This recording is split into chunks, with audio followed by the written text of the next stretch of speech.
Muy buenos días. Vamos a dar inicio a esta sesión de la Comisión de Justicia, dándoles las gracias y la bienvenida a todos quienes hoy nos acompañan.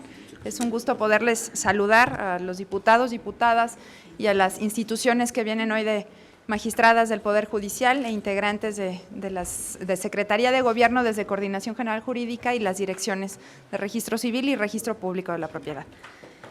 Vamos entonces a dar inicio pidiendo por favor a la Secretaría pasar lista de asistencia y certificar el quórum.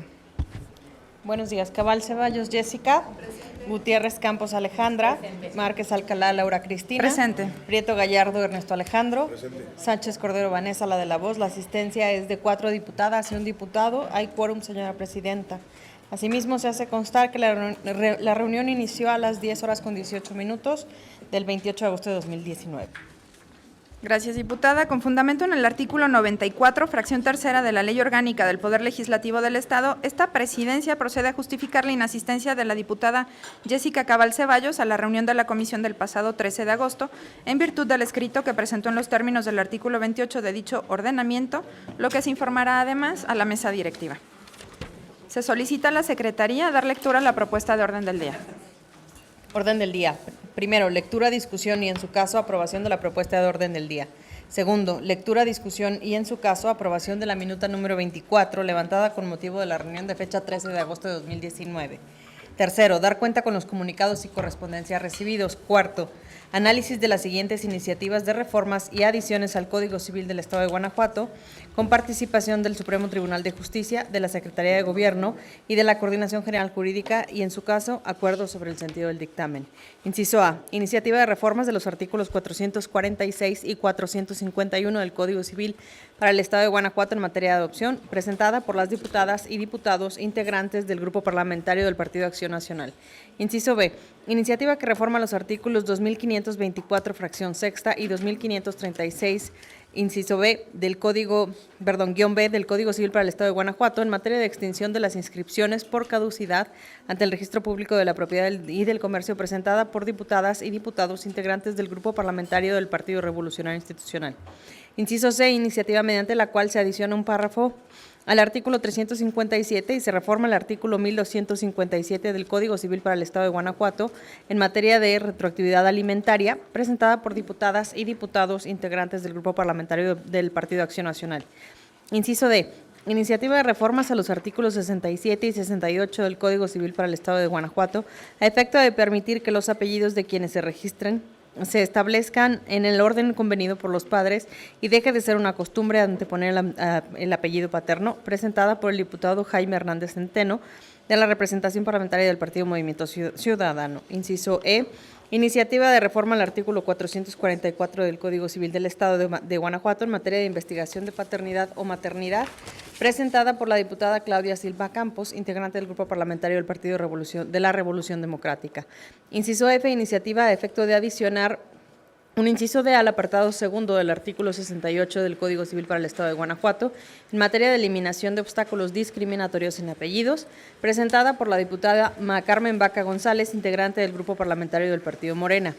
Inciso G, iniciativa de adición de un segundo párrafo al artículo 446 del Código Civil para el Estado de Guanajuato en materia de adopción, presentada por la diputada Carmen Vaca González, integrante del Grupo Parlamentario del Partido Morena, fracción quinta, Asuntos Generales. Gracias, diputada. La propuesta de orden del día está a consideración de los integrantes de esta comisión. Si tienen algún comentario, sírvanse a indicarlo a esta presidencia. No habiendo intervenciones, pido a la Secretaría preguntar si es de aprobarse la propuesta de orden del día. Se pregunta a las diputadas y al diputado si se aprueba la propuesta de orden del día. Quienes estén por la afirmativa, a favor de manifestarlo levantando la mano. El orden del día ha sido aprobado. Damos la bienvenida a la diputada María Carmen Vaca, que nos acompaña hoy en esta comisión. Bienvenida, diputada. A efecto de desahogar el punto 2 del orden del día y toda vez que se remitió con anticipación de los integrantes de esta comisión el proyecto de la minuta número 24, levantada con motivo de la reunión del 13 de agosto del año en curso, se somete a consideración la dispensa de lectura. Si tienen algún comentario, sírvanse a manifestarlo. No habiendo intervenciones, pido a la Secretaría preguntar si se aprueba la dispensa de lectura. Por instrucciones de la presidencia, se pregunta si se aprueba la dispensa de lectura. Los que estén por la afirmativa, manifiesten levantando la mano. La dispensa ha sido aprobada. Se somete a consideración el contenido de la minuta de referencia. Si desean hacer uso de la palabra, indíquenlo a esta presidencia. Pido entonces a la Secretaría preguntar a los integrantes de esta comisión si es de aprobarse la minuta número 24.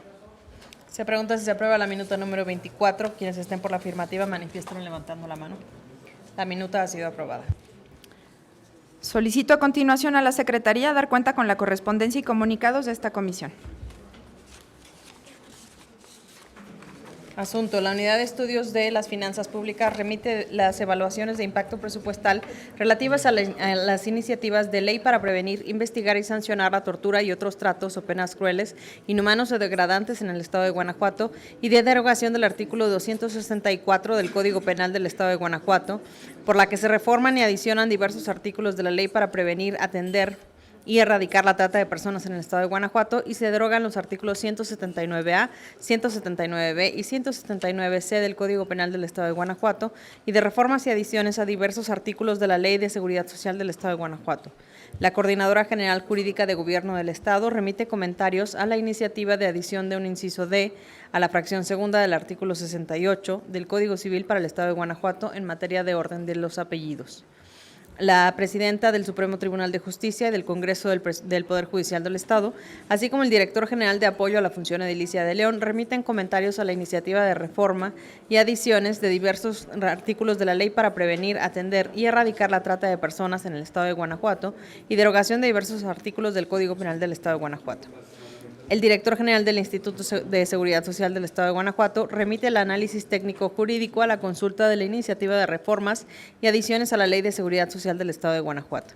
Los secretarios de los ayuntamientos de Celaya y Moroleón remiten contestación a la consulta de la iniciativa de ley para prevenir, investigar y sancionar la tortura y otros tratos o penas crueles, inhumanos o degradantes en el Estado de Guanajuato, y por la que se deroga el artículo 264 del Código Penal del Estado de Guanajuato. Enterados, agréguense a sus expedientes respectivos y que por favor se emita un agradecimiento por la atención brindada a nuestra solicitud.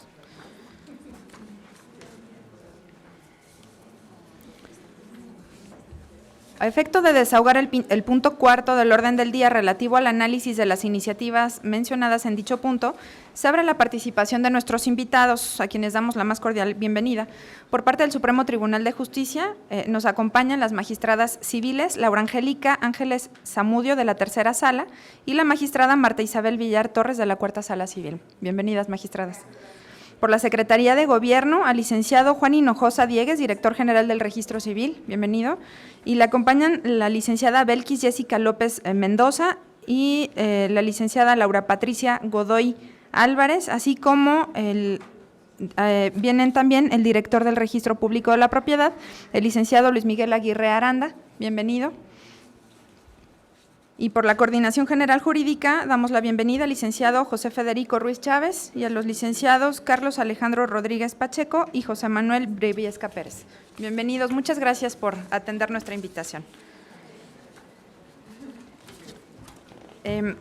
Si me permiten, la mecánica que estaríamos desahogando en este momento para el análisis de las iniciativas que estaremos revisando en este momento consistirá en lo siguiente: voy a dar el uso de la voz a los iniciantes para que expliquen el sentido, el alcance por el que se presentó la iniciativa a analizar, y enseguida estaré dando el uso de la voz a las magistradas y a los integrantes de Coordinación General Jurídica, así como a quien quiera hacer alguna participación, alguna observación respecto a los temas que estaremos analizando, y enseguida a los diputados para poder ir tomando los acuerdos respecto a las iniciativas en comento. Entonces, estaríamos dando inicio con el análisis de la iniciativa de reformas de los artículos 446 y 451 del Código Civil para el Estado en materia de adopción, presentada por el Grupo Parlamentario del PAN, y sugeriría, si me permiten, que pudiéramos estar abordando en el mismo punto la iniciativa de adición encontrada en el inciso G, que corresponde al artículo 46, también en materia de adopción, presentada por la diputada María Carmen Vaca González. Entonces, pediría en este punto primero a la diputada Jessica como iniciante, a la diputada Alejandra como iniciante por parte de la iniciativa del PAN, que nos haga favor de hacer la exposición respectiva.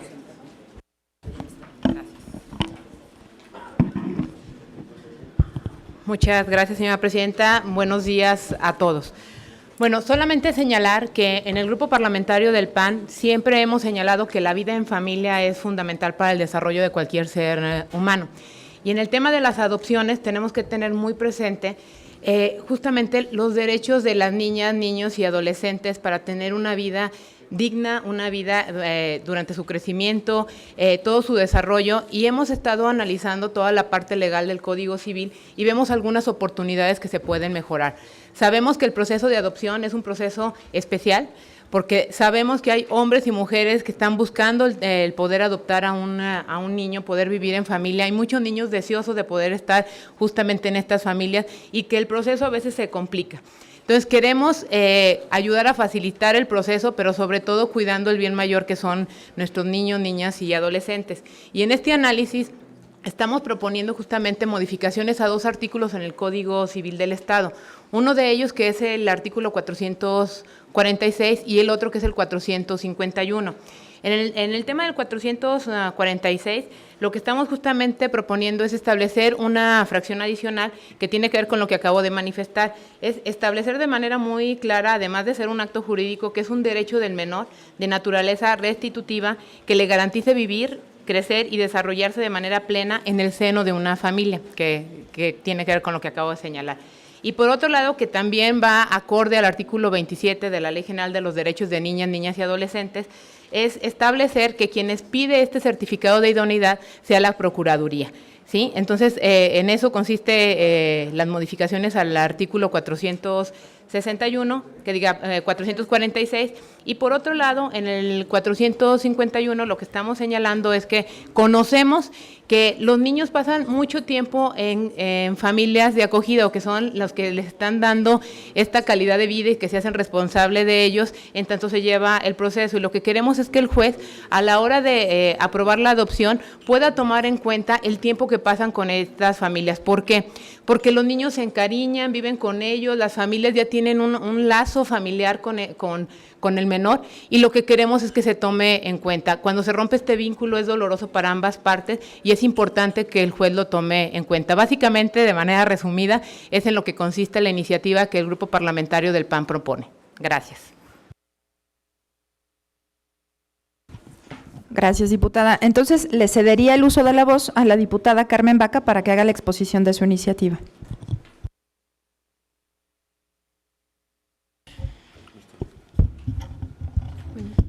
Buenos días.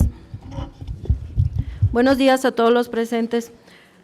Como bien mencionaba la diputada, bueno, pues una de las preocupaciones también en el grupo parlamentario de Morena y por lo que se ha presentado esta iniciativa es precisamente en este proceso de adopción donde tenemos esa inquietud y la necesidad de ver que las garantías de los niños que están en ese proceso de adopción pues tengan esa garantía de respeto, de cuidar lo que son todos los derechos de los menores que tienen un derecho a vivir en una familia.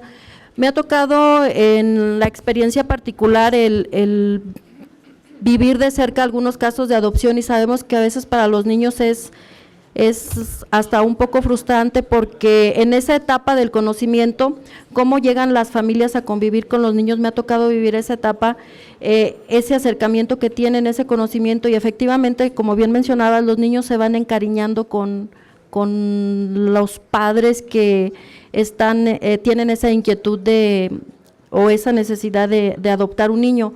También nos hemos encontrado con otros casos que inclusive se ha dado el que, hace poquito me decían, el que regresan a un niño, entonces es algo así como que dices, pues no estamos hablando de una mercancía, es un ser humano en el cual debemos de cuidar sus derechos, de que los niños tengan una calidad de vida dentro de las familias donde van a ser ellos acogidos, donde van a ser recibidos y bueno, por ende, estamos buscando el que se pueda anexar una fracción al artículo 446, donde el Estado garantice que en todos los casos de adopción de menores o aun cuando estos sean mayores de edad, se asegure el bienestar y el desarrollo integral, teniendo como objetivo garantizar el interés superior de la niñez y la dignidad humana. Entonces, estamos hablando de seres humanos, estamos hablando de personitas que requieren ese cuidado familiar, que requieren del afecto, que requieren del cariño, que requieren digo, los que somos padres sabemos que el cuidado de un hijo pues es algo muy, muy especial y que no debe de haber o no debería de haber diferencias entre un hijo biológico y un hijo adoptado. O sea, los dos son seres humanos, entonces aquí la preocupación es que garanticemos la educación de los niños, que garanticemos el que lleguen a una familia que les dé esa protección que ellos requieren y bueno, que el Estado de alguna forma, con la adición de este artículo, pues le dé la garantía al niño o al adolescente que llega a un nuevo hogar. Entonces, pues esa es la preocupación que nosotros tenemos y buscamos también, igual que el grupo parlamentario del PAN, el que se le dé esa solidez a los menores, ¿sí? Porque estamos hablando de seres humanos, de seres que requieren ese cuidado y esa atención y bueno, la preocupación es mutua. Entonces, pues trabajar para ello y con la convicción y la confianza de que se pueda llevar esto en la mejor resolución posible y que se lleven a cabo estas adiciones que se proponen tanto en el Partido de Acción Nacional como el Grupo Parlamentario Morena, que es un trabajo, aquí no es un trabajo de colores, es un trabajo que debemos de hacer en conjunto por la sociedad, por nuestra sociedad, por nuestros niños, por nuestros menores. Pues esa es la inquietud que nosotros expresamos en esta mesa, en esta comisión, y bueno, pues que también sea enriquecida con la aportación y la participación de todos ustedes y pues ojalá que se pueda, que logremos estas adiciones de manera conjunta. Gracias. Gracias, diputada. A continuación, le pediría a las magistradas pudieran darnos sus observaciones.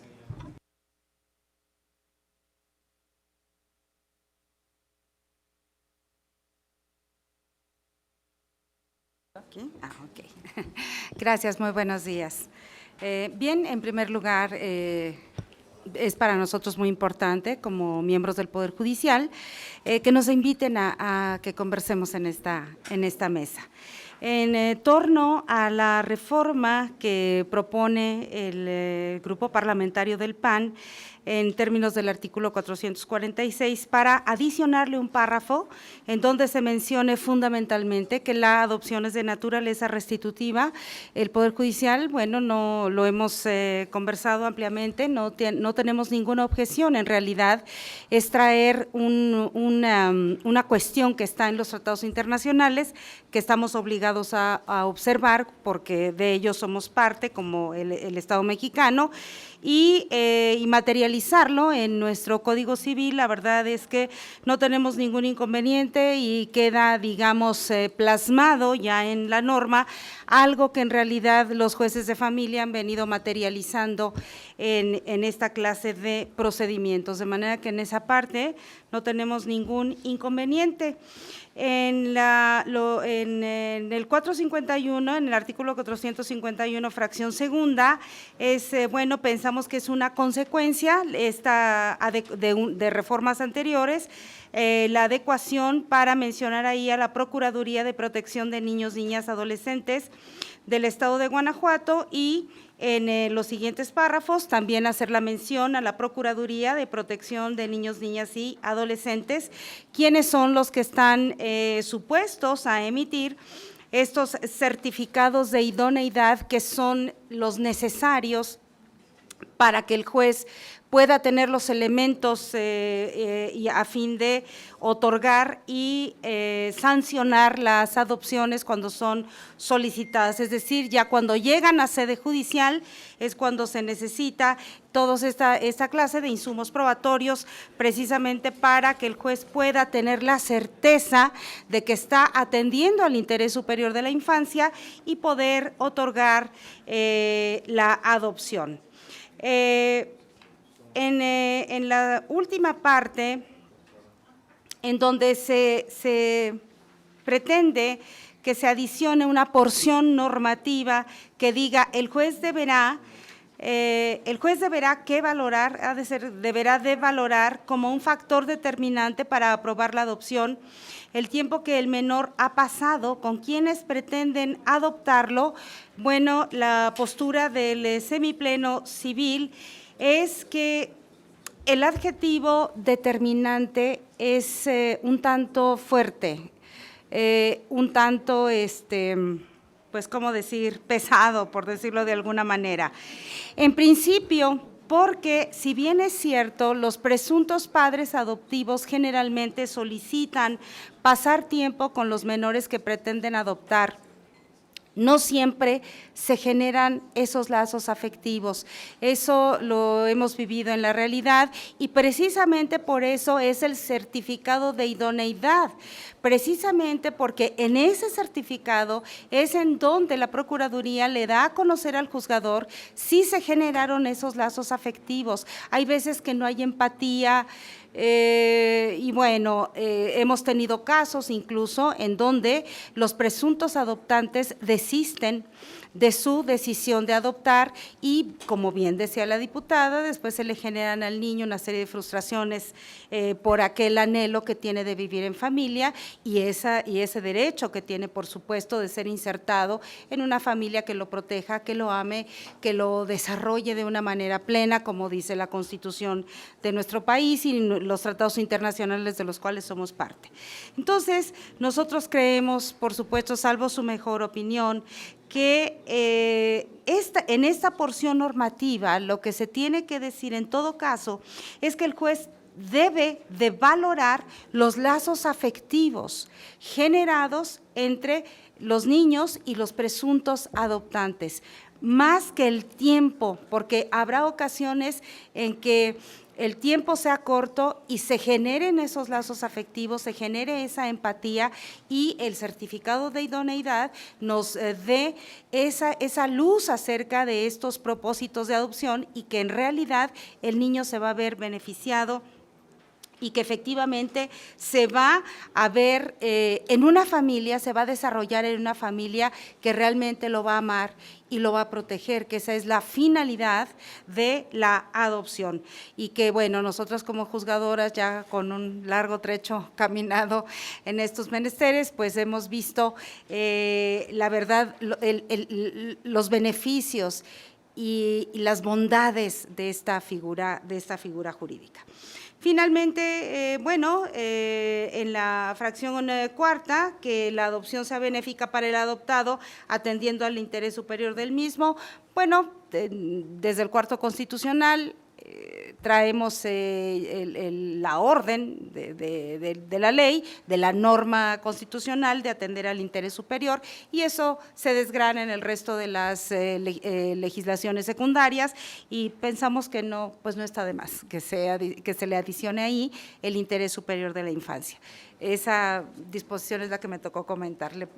Lo paso el micrófono a la magistrada Laura. Sí, gracias. Igualmente, buenos días a todos. En relación a la diversa iniciativa que se propone sobre el artículo 446 por el grupo parlamentario de Morena, si no mal estoy, ya el concepto de interés superior del menor lo tenemos en diversas legislaciones, tanto nacionales como internacionales, el artículo 3 de la Convención de los Derechos del Niño y la observación 14 del Comité de los Derechos del Niño ya nos desglosa qué es el interés superior del menor. Y creo que ya jueces y magistrados estamos aplicando interés superior del menor desde luego en los asuntos de adopción. La parte que se propone en la primera iniciativa de la que ya habló mi compañera la magistrada Marta, me parece que ya acoge la intención de esta propuesta que ahorita a la que me estoy refiriendo ahora, porque en la del 446 que vimos anteriormente ya habla sobre un tema conceptual de la adopción y está diciendo la adopción es también un derecho del menor de naturaleza restitutiva para garantizar, creo que, etcétera, etcétera, creo que con eso es suficiente para que, y me parece que ya sería sobreabundante que podamos poner o que se pueda poner un párrafo más que realmente tiene el mismo significado, es decir, garantizar el interés superior del menor en todos los asuntos de adopciones y por demás, pues, que el artículo 4 constitucional, la Convención de los Derechos del Niño, la Ley de Niñas, Niños y Adolescentes, la federal y la del Estado ya lo contemplan.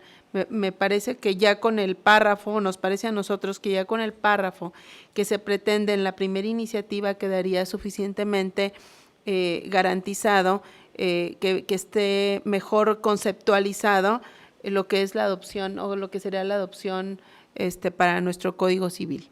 Esa es la opinión. Muchas gracias, magistradas. Le cedería el uso de la voz a la Coordinación General Jurídica si tuvieran algún comentario, por favor. Muchas gracias, diputada presidenta. Buenos días a todas y a todos ustedes. Agradecemos, como siempre, la oportunidad que nos dan al Poder Ejecutivo del Estado, particularmente a la Coordinación General Jurídica, para venir aquí a apoyar los esfuerzos legislativos que se hacen y máxima en unas instituciones jurídicas tan importantes y relevantes como todas aquellas que tienen que ver con el derecho de familia y en el caso de las dos iniciativas que se están en este momento analizando, abordan aspectos esenciales para la niñez.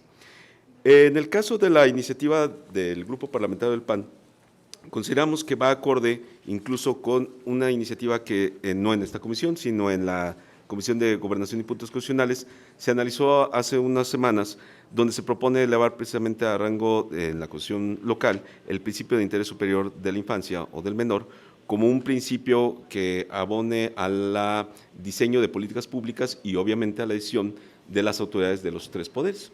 En este caso, acorde a esa propuesta, se está consagrando el principio de interés superior de la infancia en la institución de la adopción. Y bajo el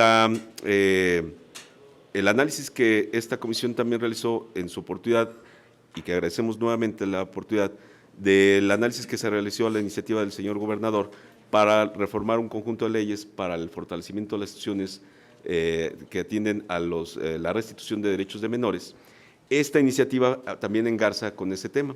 Precisamente entendiendo ya ahora la adopción no solamente como un mecanismo jurídico que permite a un menor que ha estado desprovisto de padres o de ascendientes poderse insertar a una familia, bajo la concepción ahora de que los menores ya son más que sujetos de tutela, son sujetos de plenos de derechos o de sujetos de derechos plenos. La concepción de la adopción como una figura restitutiva precisamente aborda esa característica de que los menores, como titulares de derechos, el derecho fundamental que tienen es el de vivir insertos en una familia.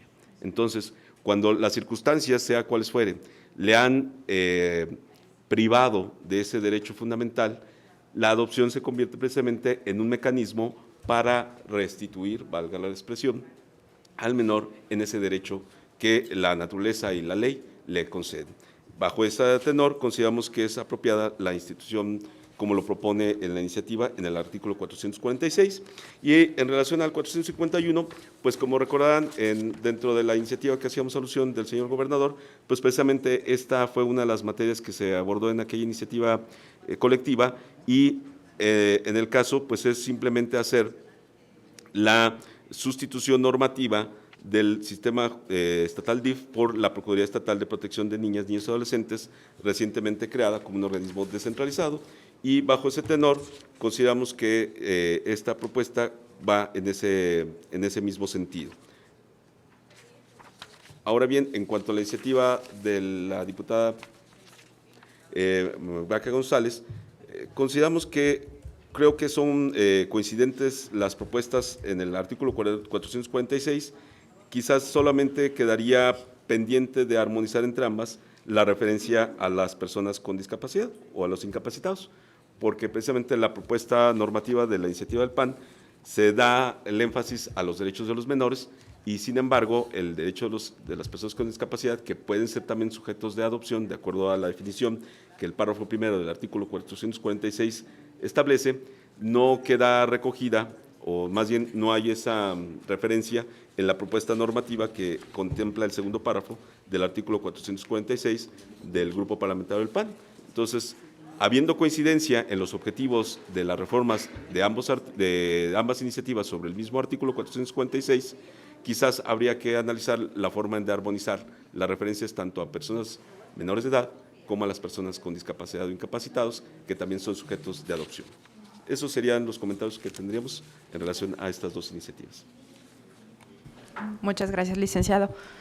Diputadas, diputados, ¿algún comentario? ¿Algo que agregar al respecto? ¿No? Entonces, haciendo un recuento breve de los comentarios sobre estas dos iniciativas, estaríamos tomando como base la iniciativa del Grupo Parlamentario del PAN y en la fracción segunda del artículo 451 podríamos estar incluyendo lo referente a los lazos afectivos, además del tiempo para que sea considerado en el momento de de aprobar la adopción por parte del juez, y armonizar la inclusión de los discapacitados, como lo señala la Coordinación General Jurídica y recogiéndolo de la propuesta del Grupo Parlamentario de Morena, para que también sean parte de este, digamos, beneficio social. ¿Estaríamos entonces de acuerdo? Si no tienen algún comentario al respecto, estaríamos pasando a la siguiente iniciativa.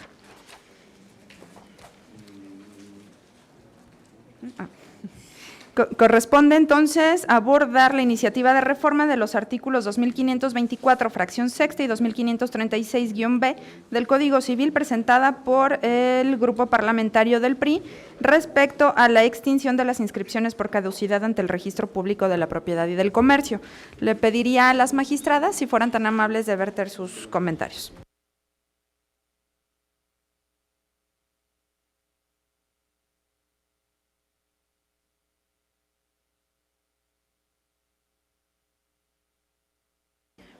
Perdón, en la primera parte se intenta modificar el artículo 2524 del Código Civil.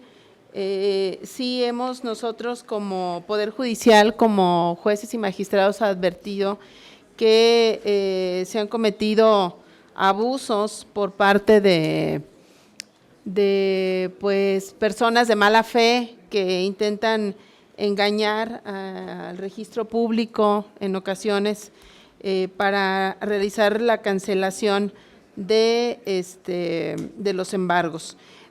Creo que debemos de no dejar de desatender que en el reglamento del registro público de la propiedad viene un trámite establecido para las cancelaciones, que ese trámite garantiza que el registrador tome las medidas preventivas, precautorias, antes de tomar una decisión sobre la cancelación de un embargo. Sin embargo, sí nos parece importante, sobre todo nos parecería importante en esta reforma, que no tanto que puede ser que las partes alleguen ese material probatorio, pero creemos que lo importante es que que el registrador público pida al juez un comprobante de que efectivamente ya se hizo en el procedimiento judicial la cancelación del embargo.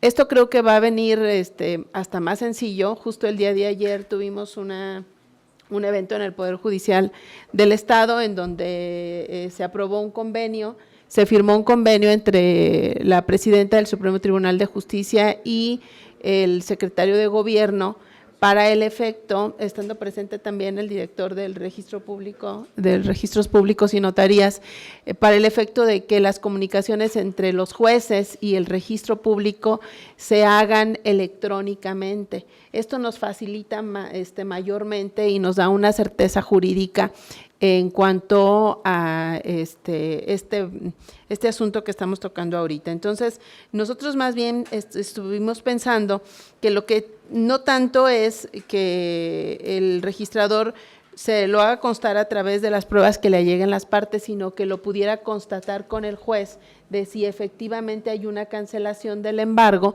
y entonces tendría una mayor seguridad, con la condición de que ahora lo podemos hacer vía informática a través de un mensaje de datos, como ya se estableció en este convenio, que les platico, estamos muy contentos, creo, en el Poder Judicial y también en el registro público, porque nos va a evitar trabajo innecesario, el que los actuarios tengan que ir al registro, el que el registro también tenga que estar disponiendo de su personal cuando hay tanto trabajo en estas oficinas, y bueno, que se va a evitar todo ese traslado y aprovechar las tecnologías de la información en este tipo de cosas. A nosotros nos gustaría en el semipleno civil que se pidiera un informe al juez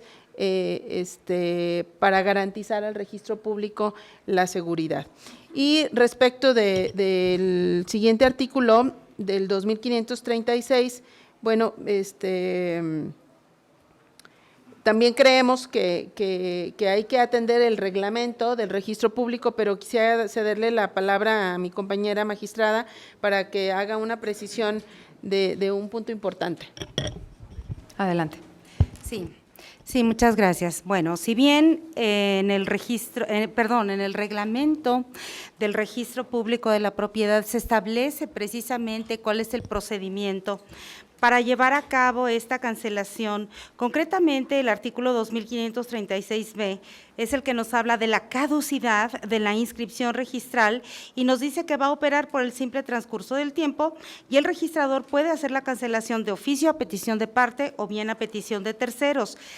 Aquí se pretende que se le adicione previa audiencia del titular del derecho inscrito.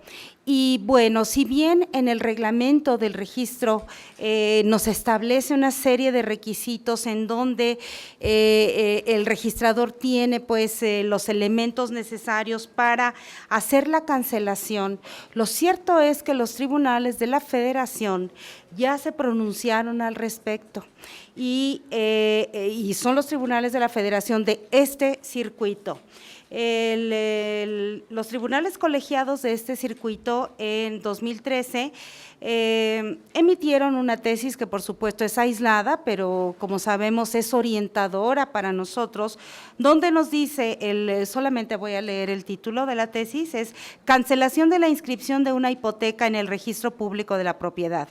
Los artículos 2531, fracción tercera, 2535, 2536-A y 2536-B del Código Civil para el Estado de Guanajuato, al permitirla por caducidad, sin dar intervención al titular del derecho inscrito para que manifieste lo que a su interés convenga, transgreden el derecho fundamental de audiencia. Y bueno, ya en el cuerpo de la tesis se nos dice que el titular del derecho inscrito tiene derecho de saber que se está solicitando esta cancelación o que el registrador la va a hacer a propósito de la caducidad, precisamente para que en su caso pueda poner de relieve, dice aquí el cuerpo de la tesis, en su caso ofrezca pruebas con las cuales demuestre que no operó esa figura jurídica, o bien que el plazo se interrumpió, o bien que ese plazo se suspendió. Y bueno, si bien tenemos ya esta comunicación electrónica entre los registros públicos y los distintos juzgadores del Estado para hacer efectiva precisamente esta disposición 2494-A que dice que podemos hacer uso de los medios electrónicos para tener esta comunicación entre los jueces y los registradores, bueno, ya tenemos un criterio orientador que nos dice que si se está permitiendo la cancelación a través de la caducidad, lo cierto es que violenta el derecho de audiencia. Y por otro lado, es cierto que sí hemos tenido asuntos en donde pues personas de mala fe han abusado tanto de la mala fe de la institución del registro público como de la buena fe de los tribunales. Entonces, bueno, pues tal vez no estaría de más remitir en estas disposiciones cuya modificación o adición se pretende remitirlas a la comprobación en términos del artículo 2494-A, que es la que nos habla de esta relación comunicación electrónica entre los juzgadores y los registros públicos, y en todo caso, pues a lo mejor no está de más dejarle previa audiencia del titular del derecho inscrito, a virtud simplemente de que ya hay un criterio de nuestro circuito. A nosotros los juzgadores de este circuito sí nos obliga esta tesis, y pues bueno, a lo mejor no estaría de más, es mi comentario. Muchas gracias. Adelante. Podría tomar nada más para abundar un poquito lo que yo advierto en la iniciativa del grupo parlamentario que está considerando las modificaciones de estas disposiciones, es que no se ha previsto que esto tal vez, y esto me gustaría mucho que lo pudiera comentar el director del registro público, pudiera causar un movimiento presupuestal al registro, porque el previo audiencia lo vemos muy sencillo, pero en realidad en la práctica implica que habrá que recabar los domicilios de las partes interesadas, habrá que hacer una notificación, y yo creo que esa notificación va a tener que hacerse por personal capacitado, profesional. Estaríamos pensando tal vez en un notificador, en un actuario con ciertas reglas de derecho, no sé, ahorita estoy pensando a lo mejor bajo las condiciones del propio Código de Procedimientos Civiles, toda una serie de situación que genera un procedimiento administrativo que habrá que también analizarlo desde nuestro punto de vista. Y bueno, eso ya es otra cosa, pero no quisimos dejarlo de comentar. Muchas gracias. Muchas gracias, magistradas. Nos gustaría escuchar a la Coordinación General Jurídica. Sí, muchas gracias. Bueno, escuchando con atención los argumentos de las señoras magistradas, y que escuchamos con mucha atención, y evidentemente, bueno, hay un antecedente, no hace todavía tesis plena. Nosotros consideramos que, con independencia pues de lo que los tribunales de la Federación en este circuito han considerado, evidentemente hay un problema más que de tipo práctico, de tipo jurídico, en el planteamiento que hace la iniciativa, en cuanto a contrastar los principios que rigen la función registral, que están consagrados en el Código Civil y que también están desarrollados en el Reglamento del Registro Público de la Propiedad, en relación a las pretensiones de los iniciantes al sugerir la implementación de una especie de proceso o de procedimiento para garantizar el derecho de audiencia de los titulares de las inscripciones registrales cuya caducidad se solicita, o más bien cuya cancelación se solicita en virtud de que opere la caducidad. En relación a la propuesta de la reforma, la fracción sexta del artículo 2524, cuando dice, cuando se trate de un embargo y se hubiera declarado la caducidad del procedimiento en que fue decretado, o hubieran transcurrido 3 años de inactividad procesal después de la fecha de la inscripción, de manera previa, es decir, de manera antes de hacer la cancelación, el registrador público deberá de constatar. Entonces estaríamos ordenando al registrador que verifique que, primero, si el embargo ya estaba subsistente o no, y segundo, si si ya se decretó la caducidad en el procedimiento donde se decretó esta medida provisional o esta medida precautoria, o bien que haya operado la inactividad después de 3 años. Creo que esto solamente se puede constatar con las actuaciones procesales que debería de presentar el interesado en la cancelación de la inscripción en la solicitud que presentara al registro público. Evidentemente, el registrador público, pues analizando los documentales públicas, pues precisamente con el principio de que reviste los documentos públicos, pues no podría poner en duda la veracidad y la eficacia jurídica de una documental pública como lo es una resolución judicial, donde se ordena el levantamiento del embargo o la cancelación de la inscripción, donde este embargo quedó asentado.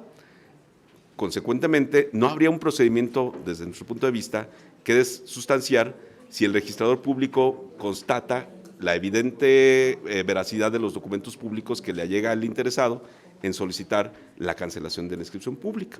Ahora, en el caso donde no es por una resolución judicial, es cuando es por voluntad de las partes, bueno, pues evidentemente en el acto que generó el embargo, pues deben de estar constatadas las partes que celebraron el contrato. Habiendo constatado la identidad de entre el que solicita la cancelación de la inscripción contra el que obra en el documento o instrumento público como una de las partes contratantes o intervinientes del acto jurídico, pues el registrador público solamente podría verificar la identidad entre ambas partes y que los documentos sean contestes con lo que se solicita para proceder a la cancelación. Creo que no se tendría que hacer un procedimiento donde se tuviera que hacer una garantía de audiencia para el titular de la inscripción. Pero decía yo hace rato que la propuesta contraría los principios de la función registral, porque evidentemente el registrador público es una autoridad que da publicidad. La misión fundamental del registro público es conferir publicidad y certeza y seguridad jurídica a los actos que, de acuerdo a la ley, deban ser materia de este. No hay una forma en que el registrador público, desde su punto de vista, pueda sustituirse la figura de un juez para instrumentar un proceso o un procedimiento donde se ventilen pruebas, donde se haya alegatos, porque entonces, ¿dónde quedó la autoridad de la cosa juzgada, del procedimiento donde el juez intervino y decretó algo, y que el registrador solamente va a instrumentar, dentro de las funciones que le corresponden, la cancelación de una inscripción cuando opera los supuestos que están establecidos actualmente en el artículo 2524? Entonces, sería quizás inducir al peligro de que a través de este procedimiento sui generis, una de las partes pudiera tratar de revivir lo que en el procedimiento formal, material, que es el que debió sustanciar las pretensiones esenciales de las partes, no obtuvo. O una forma quizás que pudiera prolongarse una cuestión que ya una resolución judicial determinó y que en el registrado público solamente debe de ejecutar, no de prolongar una situación que está en litigio cuando ya hay una resolución y que ya causó estado y que se debe de ejecutar por el registrador público. No debe volver a poner en examen las situaciones jurídicas que ya fueron ventiladas en un juicio, desde su punto de vista.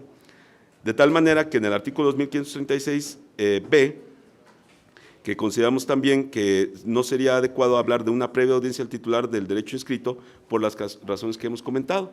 Escuchando la propuesta que hacía la señora magistrada, si habría la posibilidad de que no hablemos de un derecho de audiencia, porque hay que recordar que de acuerdo a la interpretación que se ha dado por el Poder Judicial de la Federación, los alcances que tendría el derecho de audiencia, pues implica precisamente la necesidad de instrumentar todo un procedimiento y evidentemente no es la función del registro público hacerlo. Es, insistimos, conferir, dar publicidad y otorgar certeza y seguridad jurídica a los actos que están desarrollados ante ellos o que la ley determina que debe darse esa publicidad para garantizar los derechos de terceros y de las partes titulares de los derechos registrales.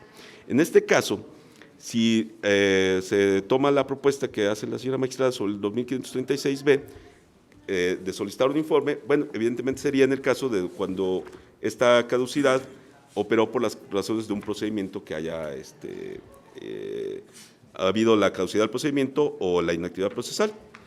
En el caso de cuando se solicita por las partes, el reglamento también ya prevé esa forma de sustanciar no un procedimiento, sino la calificación, si es calificación, que se da jurídica a la solicitud de una parte cuando presenta una solicitud ante el registro público de la propiedad. La calificación, evidentemente que es una forma de garantizar la seguridad jurídica de los actos que se someten a un análisis previo por el registro público para después de determinar que proceda el registro de inscripción o las anotaciones preventivas o definitivas, anotaciones definitivas que se deben de dar. En consecuencia, si el informe que se propone se da en los casos que habla el artículo 2494-A, aquí nada más sugeriríamos una cuestión, una reforma a precisamente a este artículo, si puede ser el argumento para que pudiéramos derivar esta propuesta que hace muy comedidamente la señora magistrada. El artículo 2494 dice: en todos los casos comprendidos en el presente capítulo, en los que se disponga que los jueces o magistrados deban hacer saber una comunicación, remitir oficios, certificaciones o cualquier otro documento a la Oficina del Registro Público para efectos de anotaciones, cancelaciones o notas marginales, se podrá hacer uso de los medios electrónicos mediante un mensaje de datos que contenga su firma electrónica certificada para cumplimentar dichas disposiciones y los funcionarios receptores deberán acusar el recibo electrónico correspondiente. Aquí dice que esas disposiciones contenidas en el presente capítulo y los artículos que están siendo objeto de esta iniciativa no están insertados en el capítulo donde está este otro artículo. Entonces, si pudiéramos, bueno, más bien ustedes como diputados, si ustedes pueden encontrar esta forma de sopesar o de equilibrar lo que propone el iniciante, el grupo iniciante, con lo que jurídicamente puede ser viable, si se impusiera la obligación a la autoridad judicial, simplemente a la autoridad del registro público de la propiedad, de solicitar un informe vía electrónica a la autoridad judicial de donde deriva el procedimiento que ordenó la inscripción donde se está ventilando esta inscripción. El artículo 2494A habría que modificarlo para que sea aplicable a estos supuestos, porque en el capítulo donde está ubicado el 2494A no incluye estos artículos en materia de esta iniciativa. Insistimos, jurídicamente creo que no es procedente en sus términos la iniciativa como lo propone el grupo parlamentario del PRI, los autores de la iniciativa. Sin embargo, atendiendo a los criterios que expuso la señora magistrada, los criterios que ya, al menos en este circuito, están a parecer cobrando cierta raigambre, pues este informe, sin llegar al extremo de hacer un procedimiento, sí puede conferir cierta seguridad de que el titular del derecho pueda quedar resguardado si la autoridad judicial, ante el cual se decretó el procedimiento que deriva a esta inscripción, tiene la oportunidad de manifestar si es la veracidad del acto que se motiva la cancelación de la inscripción, ¿no? Pero no en llegar al extremo de que sea el registrador público quien reproduzca un procedimiento para que le acrediten que operó la caducidad y consecuentemente debe hacer la cancelación de la inscripción de ese embargo o de otras medidas que se hayan inscrito en el registro público. No sé si el señor director general de registros públicos pudiera abordar otro tema. Adelante, licenciado. Muchas gracias. Diputada presidenta, muchas gracias, señores integrantes de la mesa. Se están tocando temas muy interesantes y sobre todo que tienen un impacto directo en el registro público de la propiedad de nuestras 24 oficinas. Sí han sido temas controvertidos, sobre todo el tema de la caducidad registral, tratando de ponerle orden de la propuesta de reforma, el 2524, nosotros sí transitaríamos y vemos bien que se establezca este medio de comunicación con la autoridad, dado que el tema que se discutiría aquí, o más bien que es la esencia de la modificación, pues es el tema de la caducidad del procedimiento, y aquí hablamos de temas estrictamente jurisdiccionales, en los que el registro público solamente inscribe aquellas actuaciones que decreta o que declara el órgano jurisdiccional. Aquí la participación se limita específica a eso y la constatación a la que alude la magistrada, y que nosotros también nos congratulamos de haber suscrito ya convenio, porque las comunicaciones van a ser inmediatas y mucho más eficientes, pues podríamos estar constatando que la información que se nos pone a consideración para calificación registral, pues está expedida y es clara por un tribunal de la naturaleza que fuere. Por el otro lado, que es la complicación o los contenidos que a nosotros nos han generado mayor análisis, inclusive con el Colegio de Notarios, es precisamente la forma en la que se presenta de manera desmedida la cancelación de inscripciones por caducidad registral. La diputada presidenta tiene experiencia en materia registral, estuvo en el Registro Público de León, no sé si le tocó la parte de la reforma al Código Civil en su momento, en ese tránsito, pero bueno, la reforma tenía un objeto específico. Fue impulsado para que hubiera mayor tráfico inmobiliario derivado de las inscripciones, gravámenes, que eran créditos refaccionarios y aquellos créditos que afectaban inmuebles y que ya no existía el acreedor al que pudiera notificársele o otorgar las cancelaciones correspondientes. Desafortunadamente se hizo un uso desmedido de esta forma para poder hacer estas cancelaciones, que aquí sí hablamos de caducidad registral específica que opera de una manera distinta y sí es una responsabilidad de la oficina registral, y nos llevó a una serie de juicios que hemos estado acarreando desde hace más de 10 años y que ha habido distintos criterios y distintas formas de interpretar los efectos de esta disposición. ¿Cuáles son esos? En esencia, se controvierte si se le notificó y hay un debido proceso con el acreedor de los derechos implícitos a cancelar. Y aquí es donde nosotros tenemos esa circunstancia. Si somos autoridad para notificar o para sustanciar una notificación, o nosotros solamente actuamos en instancia de parte. Y es lo que nosotros pondríamos sobre la mesa, por un lado. Y en consecuencia de ello, una observación que yo creo que de origen el efecto era benéfico, pero que es contra natura del registro público, que es la cancelación de oficio. El registro público de la propiedad, ustedes saben, opera a instancia de parte basados en el principio de rogación. Hacerlo ex oficio pues implicaría una actividad interna y no originada por un agente externo. Entonces nosotros consideramos que ahí esa precisión debiera de hacerse, aunque no está manifestada en la propuesta de reforma. Bueno, nosotros lo ponemos sobre la mesa como algo que advertimos históricamente, pero yo creería en este tema de complemento en la redacción, yo no sé si el hecho de que nos notifiquemos con la autoridad judicial sea suficiente. ¿Por qué? Porque la naturaleza de los gravámenes no son estrictamente jurisdiccionales, y con eso inicié. Hay créditos, hay garantías obviamente hipotecarias, hay créditos refaccionarios, etcétera, que su naturaleza no les da para que nosotros podamos darle cumplimiento a la notificación y que se actualice el debido proceso. Entonces, yo sí creo que aquí nos daría para un análisis más completo sobre la redacción, para que nosotros no estemos atentando, si cancelamos, derechos de terceros inscritos a favor de ellos.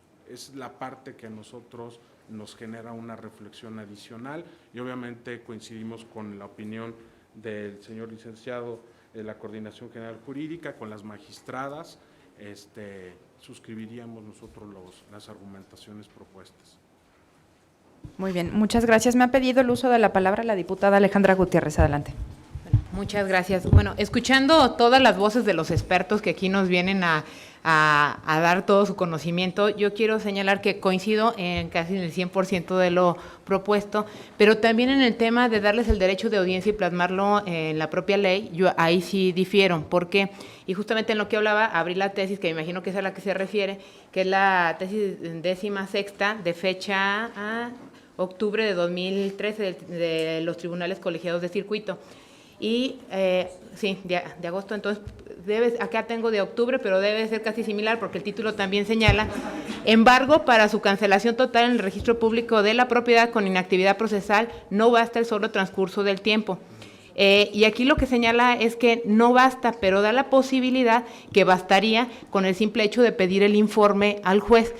También da la opción justamente de que se le notifique a las partes, pero es una u otra. Si nosotros ya establecemos en nuestro Código Civil que sea justamente con el informe del juez, cumpliríamos y no caeríamos en ningún tipo de anomalía, sin necesidad de generar justamente que se le esté notificando al interesado, porque al final de cuentas, si lo que nos interesa en esta reforma es darle certeza jurídica a los ciudadanos, la certeza se da justamente, como bien decían, por parte del juez. El juez está informando que ya caducó el proceso, entonces ya no habría necesidad justamente de tener que notificarle a las partes, ¿no? Entonces yo lo que opinaría es que simplemente con que se modificara y que se estableciera lo que usted señalaba, porque creo que también ahí es importante precisar en el artículo 2524 del Código Civil, que cuando se trata de caducidad total, por cuestión de caducidad, pues tenemos que poner de una vez el tema del informe electrónico para darle validez,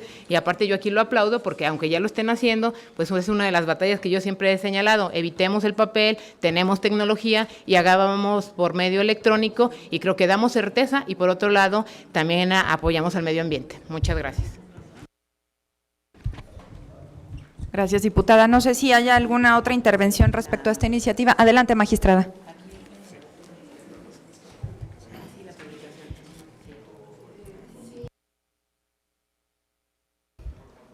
Señalar que hay que diferenciar, porque de repente pareciera en los comentarios que nos estamos confundiendo. Son dos cosas. Una, 2524 es sobre los embargos. Ahí, como dice el director del Registro Público, viene de una cuestión jurisdiccional, o sea, tiene que haber un decreto de un juez sobre un embargo y una aprobación, etcétera, una inscripción derivada de eso.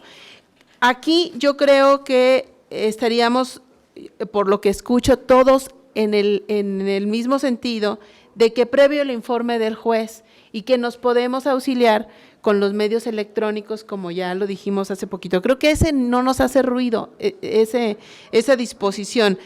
Es decir, no vista a las partes, sino directamente el informe del juez, porque como bien lo dicen de la dirección jurídica del gobernador, sería otro trámite adicional al que ya se hizo ante el juez y es cosa juzgada y es firme, y hay una decisión del juez que dice cancélese esa inscripción de embargo. Creo que en ese no habría ninguna dificultad, nada más que se corrigiera desde nuestro punto de vista y que se pidiera el informe al juez sin necesidad que las partes alleguen pruebas y demás. El problema que vemos es en relación al otro, al 2536B, porque ahí hay varios puntos que a lo mejor deberíamos de tomarlo con mucha más calma. Primero, un punto que dice el director del Registro Público: ¿debe o no debe de ser de oficio? Eso sale de las atribuciones o de la finalidad o de los principios del registro público de la propiedad. Ese es un punto. Y el otro que comentábamos, sí, el criterio que tenemos ya de los tribunales federales que dice este artículo es inconstitucional, aguas, porque no tiene derecho de audiencia. Pero se refiere a las hipotecas porque el que manejaba la diputada es de los embargos, y creo que ahí es donde que queríamos precisar. Y bueno, que lo consideren ustedes, quienes tienen pues esta atribución, si esta previa audiencia está en condiciones en estos momentos el registro de asumirla como tal, porque implica sí un procedimiento administrativo. Esa es la cuestión. Gracias. Gracias, magistrada. No sé si hay algún comentario que abonar. Adelante, licenciado. Gracias. Aquí en el Código Civil, el artículo 2536A dice: la inscripción para garantizar el cumplimiento de obligaciones o derechos sujetos a plazo determinado caduca en un término de 3 años contados a partir de la fecha en que se extinguió el plazo concedido al deudor para su cumplimiento. En caso de que el documento que contenga obligaciones o derechos no establezcan plazo, la inscripción caducará en un término de 5 años contados a partir de la fecha en que fue inscrito. A petición de parte en documento formal otorgado ante notario público o por mandato de autoridad, podrá solicitarse la prórroga de inscripción para que se conserve la apelación registral por un plazo de 3 años, cada vez que se requiera y antes de que caduque la existente. Creo que el 2536A es el antecedente fáctico de lo dispuesto en el 2536B. Es decir, para que opere la caducidad por el simple transcurso del tiempo, se tienen que dar los extremos de los 2 párrafos, sobre todo, del artículo 2536A. Entonces, la complejidad, en el caso de que se impone actualmente al registrador público para que de oficio haga la cancelación de la inscripción, es que tendría que estar, pues además de atender el despacho de los asuntos ordinarios, del análisis de todas las solicitudes que llegan, de las resoluciones que tiene que autorizar, pues estar revisando los antecedentes de cada una de las inscripciones para ver, pues aquí ya operó el tiempo, entonces hay que hacer la cancelación de oficio. Por eso, independientemente de que contraviene jurídicamente los principios registrales, incluso de orden práctico, pues es inconveniente la disposición. Sin embargo, no es la discusión ahorita los alcances del si es por oficio o no, porque consideramos que esta iniciativa no va al fondo en realidad del problema en cuanto a la actuación de oficio que se impone actualmente por estos dispositivos a los registradores públicos para la cancelación de las hipotecas. Quizás a partir de esta discusión puede quedar en el análisis de ustedes de manera posterior abundar en el estudio sobre la propiedad o impropiedad jurídica de la actuación oficiosa que se impone por el Código Civil a los registradores públicos en este supuesto. La iniciativa nos impone que cuando opera la caducidad de la inscripción por el transcurso del tiempo, el registrador tiene que agotar un procedimiento donde se le cite o se le dé audiencia al titular del derecho. Pero consideramos que en la parte de los artículos, del artículo 2536A, en los dos primeros párrafos, obviamente esa parte es el titular del derecho, o en su caso el deudor, quienes tendrían que ir a acudir al registrador para solicitar la cancelación de la inscripción. Y la forma de acreditar su derecho o su interés jurídico es precisamente el documento que acredite su titularidad, de tal manera que el registrador, como decíamos hace rato, para que aplique lo dispuesto en el 2536A, pues tiene que ver la naturaleza de la obligación que se garantizó con esa hipoteca, verificar si ya pasó el tiempo, si ya no es exigible el crédito y si quien solicita la cancelación es la parte deudora, en este caso, por ejemplo, o bien su causahabiente. Y cuando se trata de un causahabiente, a lo mejor se trata de un tercero registral, pero también tendría que acreditar esa causahabiencia cuando se trata de una persona distinta del deudor que está, cuyo nombre aparece en esa inscripción. De tal manera que esos extremos, como decíamos hace rato, creo que se pueden acreditar con el procedimiento establecido en el reglamento del Registro Público de la Propiedad, sin que ese procedimiento interno de valoración, de calificación jurídica que hace el personal jurídico del Registro Público de la Propiedad, llegue a la necesidad extrema de hacer o iniciar un procedimiento para acreditar que pasó el tiempo y que efectivamente por el tiempo transcurrido la inscripción de esa hipoteca ya caducó y consecuentemente lo que procede es la cancelación. Para que llegue a determinar eso el registrador público, pues le tiene que llegar el interesado con los documentos públicos o los documentos privados ratificados ante el notario, como lo señala aquí el Código Civil, para acreditar ese extremo.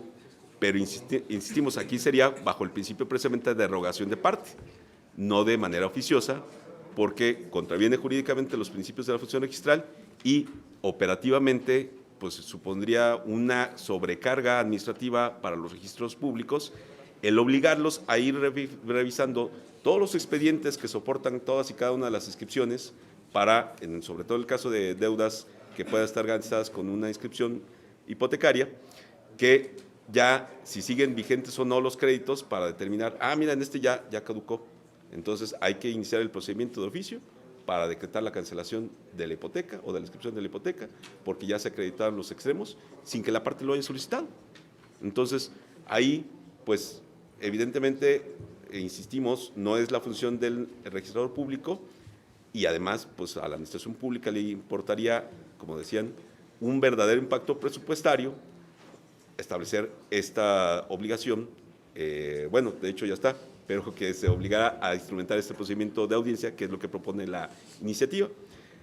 Entonces, volviendo a lo que decíamos en la primera parte, los alcances, improcedencia o procedencia de la actuación oficiosa será motivo de un análisis posterior que esta comisión a bien pueda efectuar con una iniciativa, en lo particular que en ese tenor se presente.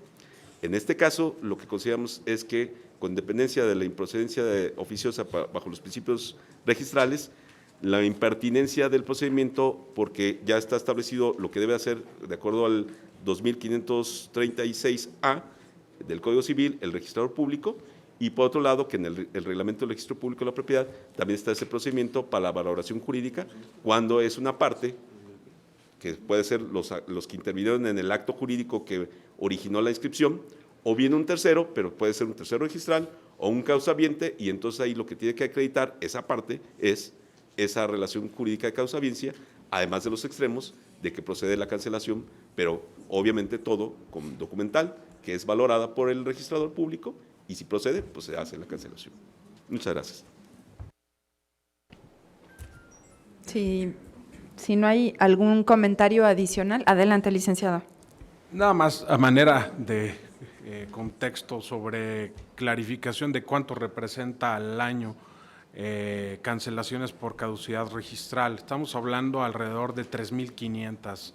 En 3 años tenemos casi 12,000 cancelaciones por caducidad. Entonces quería ponerlo sobre la mesa para que veamos el espectro que implica el hacer las revisiones por sí mismas, registralmente hablando, y lo que impactaría hacer procedimientos con el mismo personal, notificar y sustanciar después de la réplica o de las manifestaciones de si es que se haya podido notificar, porque en la mayor parte de los casos es difícil encontrar a los acreedores de la naturaleza que sea el gravamen, llevarlos a cabo. Entonces, como última reflexión, tomar en consideración que sí, esta disposición ha sido controvertida, ha sido declarada inconstitucional por el tema de la notificación, por el tema de debido proceso, por un lado, y por el otro, y es derecho de audiencia también, y por el otro lado, lo que impactaría si se establece una disposición de esta naturaleza, coincidiendo evidentemente con el licenciado, el tema presupuestal para llevar a cabo una tarea de esta naturaleza. Esas serían las reflexiones que por nuestra parte llevaríamos a esta mesa. Muchas gracias. Gracias, licenciado. Pues bueno, me parece que hemos agotado entonces el análisis por lo que hace esta iniciativa y yo, tomando en cuenta todos los comentarios que se han vertido y considerando pues la trascendencia de lo que se puede estar trastocando, sugeriría que dejáramos pendiente algún acuerdo de modificación sin dejar de lado los comentarios que se han hecho para retomarlos en una posterior reunión de esta comisión. Entonces, pasaríamos a la siguiente iniciativa, que corresponde a la adición de un párrafo al artículo 357 y reforma al artículo 1257 de Guanajuato en materia de retroactividad alimentaria, presentada por el Grupo Parlamentario del PAN. Le pediría a la diputada Jessica Cabal que nos hiciera favor de darnos la exposición de la iniciativa. Claro que sí, diputada presidenta. Muy buenos días a todos, los saludo con mucho gusto. Bueno, quienes integramos el Grupo Parlamentario del Partido Acción Nacional, sabemos de antemano y estamos convencidos que la familia es la base de la sociedad. Por ello consideramos indispensable garantizar pues la protección de los intereses y derechos de los miembros del núcleo familiar, desde luego impulsando los valores de solidaridad y convivencia. Sabemos de antemano que los alimentos son necesarios, desde luego para los menores y para los acreedores alimentarios, y sabemos que es al momento de garantizarle los alimentos a los menores y a los acreedores alimentarios, sobre todo cuando se está viviendo un proceso. La presente reforma tiene por objeto eso, es decir, el poder proteger a los menores y a los acreedores alimentarios cuando los padres están viviendo se encuentran en algún juicio o no les está siendo garantizado los alimentos cuando se tiene que hacer por el interés superior del menor, y por ello la intención del Grupo Parlamentario del Partido Acción Nacional pues se basa en eso, en donde queremos nosotros una porción normativa al artículo 357 del Código Civil para el Estado de Guanajuato, en donde se garantice los alimentos de manera retroactiva, porque sabemos que en el Estado de Guanajuato el derecho de los menores para recibir alimentos surge desde su concepción. Entonces también podríamos sostener que la deuda alimenticia comienza desde el momento de su concepción. Por ello consideramos que la ley puede ser retroactiva siempre en beneficio de los menores, y bueno, quienes han tenido la oportunidad de estar o de litigar, podemos darnos cuenta que sobre todo cuando se trata de juicios de reconocimiento de paternidad, los alimentos deben de ser retroactivos desde el momento de la concepción, de que se sabe que el deudor alimentario pues es el padre, no a partir de la sentencia del reconocimiento de paternidad. Por ello, nuestro interés del Grupo Parlamentario del Partido Acción Nacional es salvaguardar los derechos que tienen los menores y, desde luego, los acreedores alimentarios. Es todo.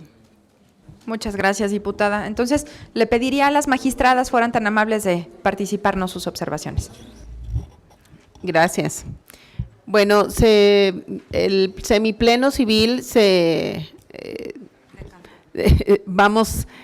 nos manifestamos muy por acuerdo de manera general en esta iniciativa, porque y es un hecho que los tribunales de la Federación, incluso la Corte, se ha pronunciado sobre los alimentos retroactivos, y nos parece muy bien que se incluya, sobre todo en el 357, que se refiere a los alimentos entre padres e hijos, que se incluya el derecho de los alimentos retroactivos en nuestro Código Civil. En general estamos de acuerdo con eso.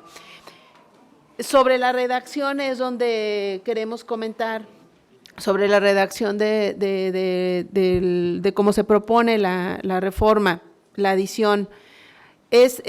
Nos preocupa la palabra debe, porque pudiera haber abusos. Vamos, explico. Hay un juicio sobre reconocimiento o investigación de la paternidad, se demandan alimentos definitivos para ese menor de edad. Vamos a pensar en este caso un menor de edad que quiera que el padre no solamente se le reconozca como su hijo, sino que además le dé una pensión alimenticia.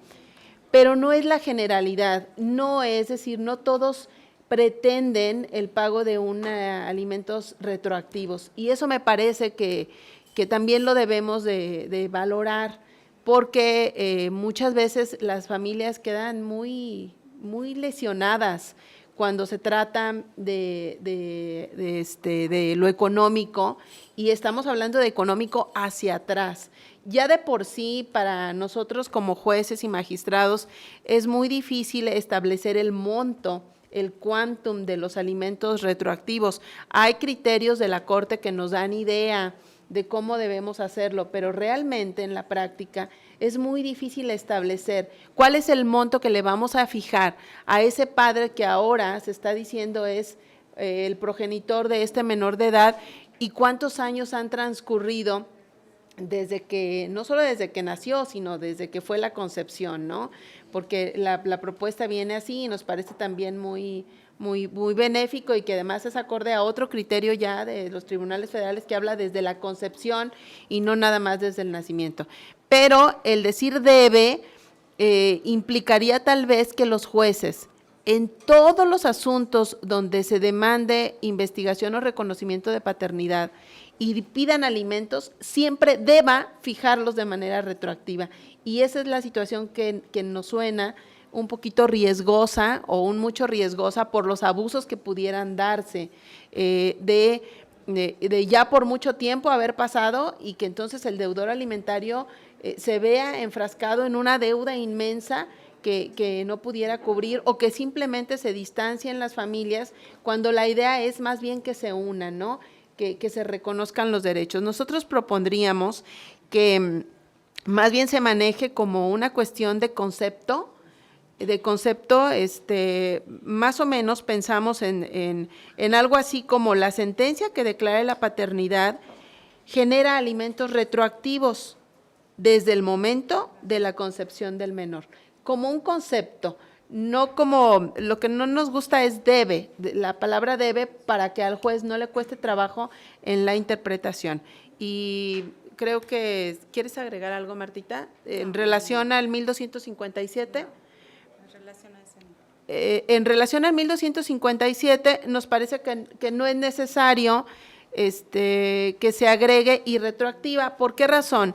Porque el 1257 se refiere al capítulo de la prescripción negativa en general de las obligaciones, y creo que sería innecesario. Si ya lo manejamos, o si ya lo manejan ustedes como un concepto que vaya agregado en el 357, creemos que no tiene razón de ser como agregar una característica retroactiva en el 1257, que se refiere a un capítulo distinto del Código Civil. Eso Muchísimas sería. gracias. Muchas gracias. Gracias, magistrada. Coordinación General Jurídica, si tuvieran algún comentario sobre esta iniciativa. Sí, adelante. Bueno, en relación a la propuesta del segundo párrafo del artículo 357, creo que no abundaríamos más de lo que ya con suficiencia han expuesto las señoras magistradas que nos acompañan. Aquí lo que quizás sea necesario precisar es que evidentemente lo que es se retrotrae al momento de la concepción, si es que se determina así, pues son todos los derechos derivados de la afiliación. Evidentemente el más importante, uno de los más importantes, pues puede ser el de la obligación de dar alimentos, no tanto la pensión alimenticia, porque la pensión alimenticia pues dependerá de la determinación que se fije por el juez, atendiendo a la capacidad económica del deudor y a las necesidades del acreedor. Bajo ese tenor, creo que más bien sí, todas las inconveniencias técnicas que se pueden tener en el momento en que se da un caso ante la autoridad judicial, pues habrá que tomar los criterios que da el sujeto del Poder Judicial de la Federación para la determinación de ese quantum.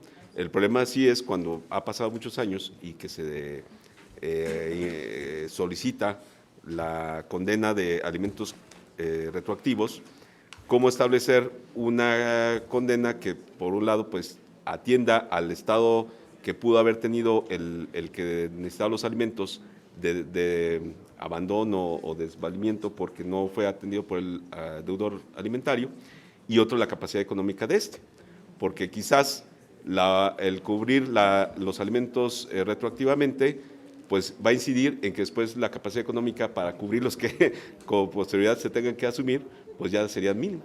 Y quizás una condena en ese tipo pueda ser desproporcionada bajo lo que puede dejarlos sin capacidad económica. Entonces, ahí la importancia es que se establezca la obligación de que los alimentos como derechos y obligación que nacen de la afiliación se retrotraen al momento de la concepción cuando esta paternidad ya se reconoció o se declaró judicialmente.